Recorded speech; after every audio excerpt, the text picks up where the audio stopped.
বাহ বাহ বাহ বাহ বাহ, উপরে আসো।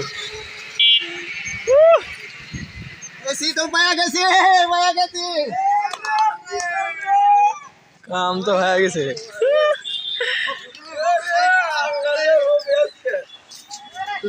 শীতল কোনটা পালি সুগারত নাই মে ধরলি ওই জাল ও পেঁয়াজ তুমি খালি আওয়াজ মানে শীতল বিশাল শীতল রে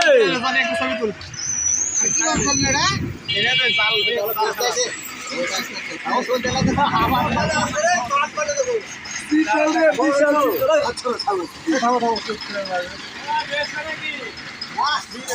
বেশ পেলে কি বেঁচে দাও।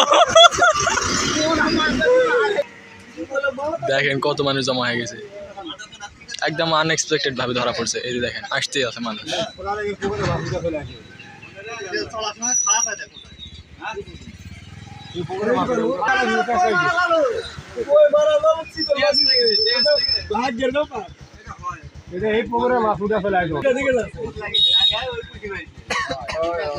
তো কালকে আমি ঠিক এই জায়গা থেকে ভিডিও তৈরি করতেছিলাম। এই যে আমি এই জায়গাটায় ছিলাম এবং নিচ দিক দিয়ে হালকা হালকা পানি যাচ্ছিল, অল্প। কিন্তু কালকে মানে আজকের তুলনায় কালকে অল্প ছিল, কিন্তু কালকে যে পানি গেছে, কিন্তু দেখেন আজকে কি অবস্থা। আমাদের পুরো বিল একদম ভরে গেছে। আর এদিকে কিন্তু ধান ছিল, ওই যে ওই পুকুরের নিচে ওইদিকেও ধান ছিল, এই যে এদিকেও ধানগুলো ডুবে গেছে। আবার এটা হচ্ছে আমাদের মেন নদী, শিব নদী। আমাদের এদিকে নদীর চর, তারপরে উপরের দিকে এদিক সেদিক, মানে আমাদের এই এলাকাতেই কম করে হলেও মনে করেন যে প্রায় 2 থেকে 300 বিঘার মতো জমির ধান অথবা অন্যান্য আবাদ নষ্ট হয়ে গেছে। অন্যান্য এলাকার কথা তো বাদই দেন, শুধুমাত্র আমাদের এলাকায় অবস্থা ভয়াবহ এক বন্যা।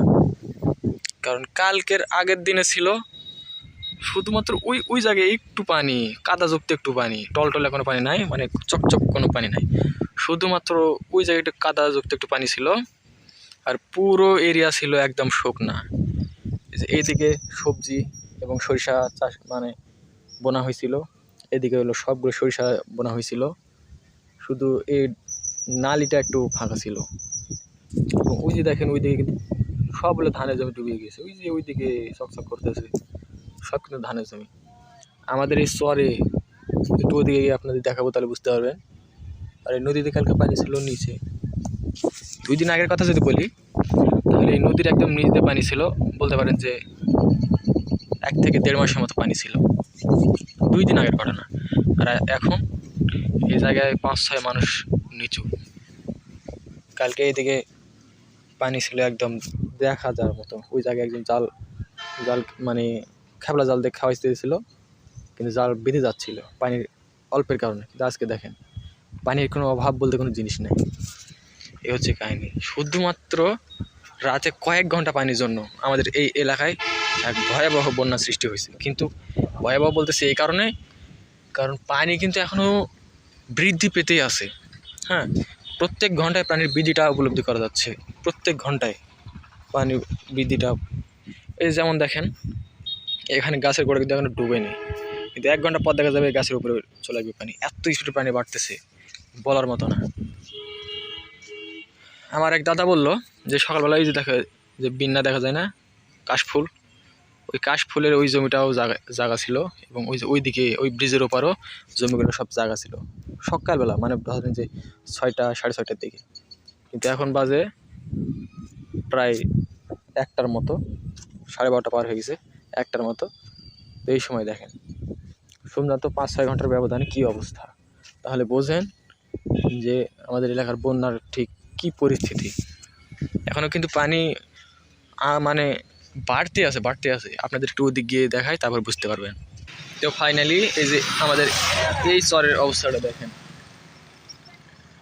কালকে কিন্তু এই যতগুলো জমি দেখতেছেন, মানে যে যতটুকু পানি দেখতেছেন, এইখানে কোনো পানি নামে কোনো জিনিসই ছিল না। পানি ছিল ওই দিকে, ওই যে ছোট একটা পাইপ দেখা যায় না, ওই পাইপের ওই দিকে ছিল, ওর একটু নিচে এদিকে ছিল। ওই যে দেখেন ইটের একটা দেখা যায়, ওর নিচে ছিল পানি। ভাবতে পারবেন না যে কীরকম পানি মানে বাড়ছে। এই পুরো বিল, ওই নদী, আমাদের এই নদী চলে গেছে একদম। মানে এখানে যদি 1 ইঞ্চিও পানি বাড়ে তার মানে ভয়াবহ আকার। কিন্তু দেখেন সকালে আমার এই যে এই দাদা বলল যে সকালে এই জমিগুলো একটাও ডোবা ছিল না, সবগুলো ছিল ভাসমান, সবগুলো ভেসেছিল। এবং ওই যে ওই জায়গায় ওই দিকে ছিল পানি। কিন্তু এই যে এখন দুপুরের দিকে কি অবস্থা। আর এটা বলাই যায় যে সন্ধ্যা নামতে নামতে হয়তো বা এই যে এখন যতটুকু পানি আছে এখানে 1 কোমর পানিও হয়ে যাইতে পারে। আর যেতগুলো জমি ডুবে গেছে এই সবগুলো কিন্তু সরিষার জমি ছিল, সরিষা এবং ওই যে ওই দিকে শাকসবজি আবাদ করেছিল এবং আলু, মরিচ এগুলোর আবাদ ছিল। দেখুন সবগুলোই শেষ। এই যে দেখেন কালকে যেখানে সরিষার ক্ষেত ছিল আজকে সেখানে মাছ ধরতেছে সবাই খেপলা জাল দিয়ে। এই হচ্ছে অবস্থা। কি অবস্থা দেখেন, যেদিকে তাকান সেদিকে পানি, শুধুমাত্র এই যে এইটুকু বাকি আছে।